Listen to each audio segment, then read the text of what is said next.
Westside never had a leader, but if you speak to certain individuals who had no egos, you know, tripping on egos, they would always say, if you got somebody to talk to, it'd be best if you talk to Sweetback.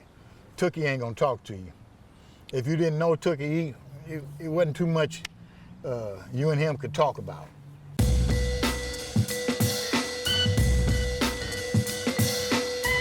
See, Westside, we didn't have these little cliques. If you lived on the west side of Broadway and in between Broadway and Crenshaw, then you was a Westside Crip.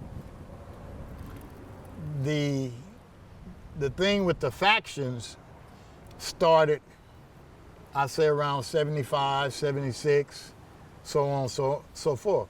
The original Crips was East Side, West Side, and the first Crip faction in Compton was the Grandies, which is the name of a street, a one-way street. But that was the name of it. And Washington, we just took over Washington High School. Not in a violent manner, but for a safe haven. See, people misconstrue CRIPS. CRIPS,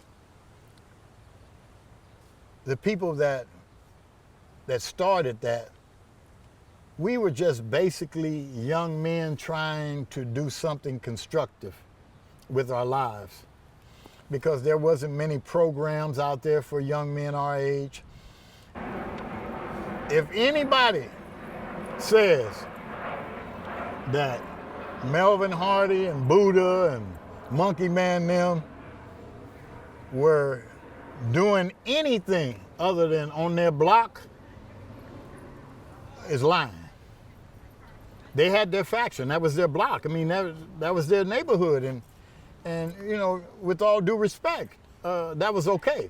But we had some, at that time we were basically philanders.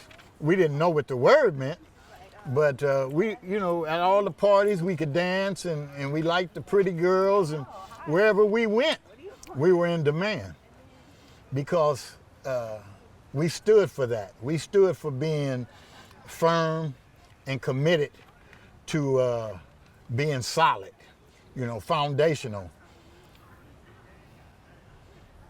I can recall one time, even before I knew Melvin Hardy, myself, Tookie, Mad Dog, Cuz, and AC, we had a couple of, Ronnie, we had a couple of girlfriends, and they went to Henry Clay.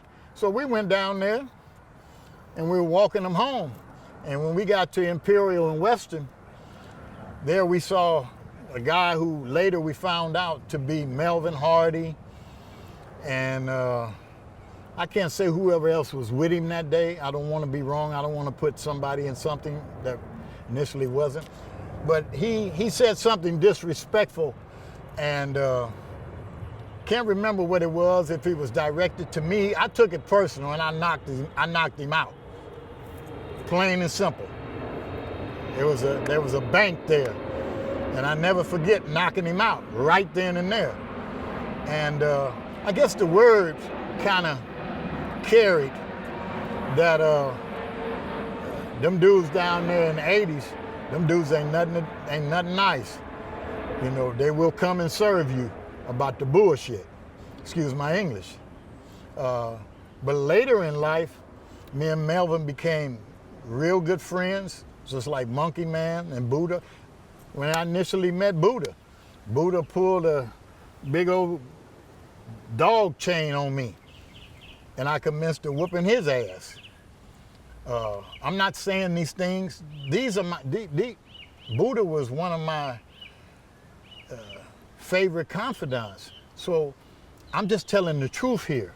I'm not saying anything to make myself shine and him less, because he's not here anymore. I'm doing this interview to clear up a lot of things where people said things about Buddha, Melvin, Tookie, Raymond, Bulldog, myself, Mad Dog, and a lot of other people. Things have to be cleared up. Like you asked earlier, there are so many people going around now on TV, getting shoe deals and all this stuff, talking about they started the Crips. Like who? I remember Barefoot Tookie and Michael Conception, which is my brother-in-law.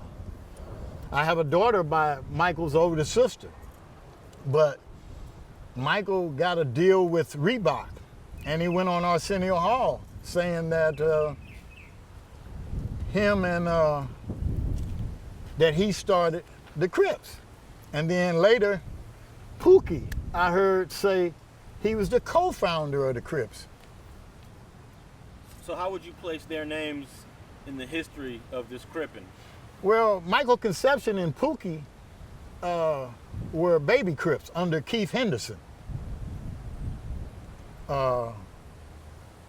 They were there, but they weren't old enough to hang with us. So the Baby Crips, Keith Henderson, Michael Conception, Barefoot Tookie, Michael Harrison, A.C. Harrison brother,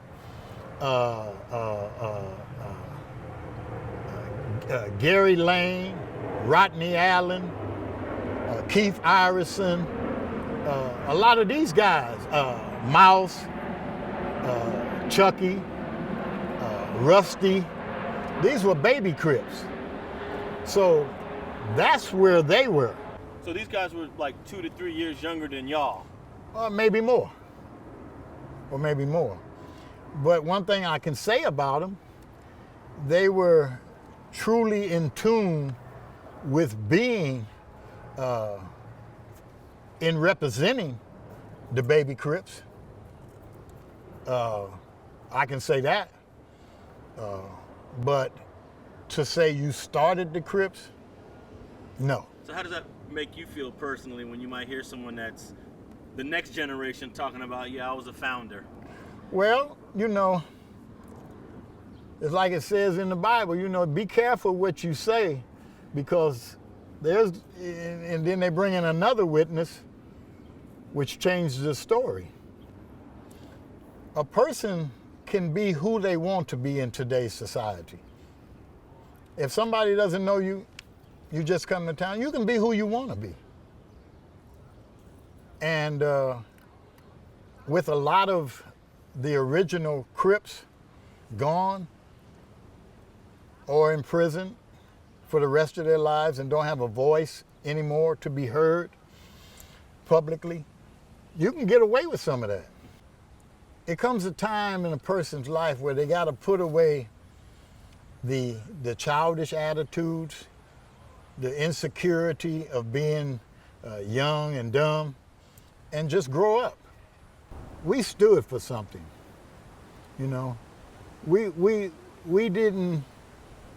wanted our brothers and sisters, mothers and uncles and aunts and nieces and nephews to be able to commute to and from the stores in the neighborhood, the major markets, wherever they wanted to go on foot, and not fear the reprisal of someone else robbing them, jumping on them.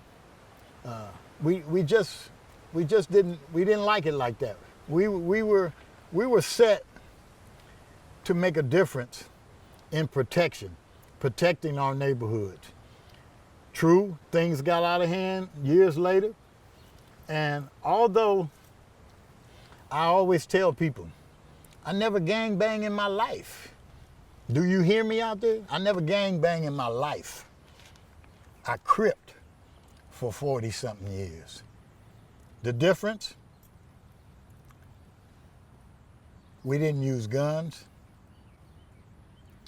We had an initial concept as young men growing, trying to make a difference in our neighborhoods, and things just kind of got out of hand.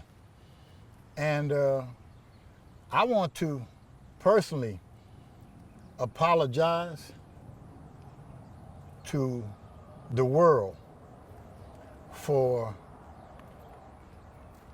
for our part in turning LA into the melting pot of ignorance.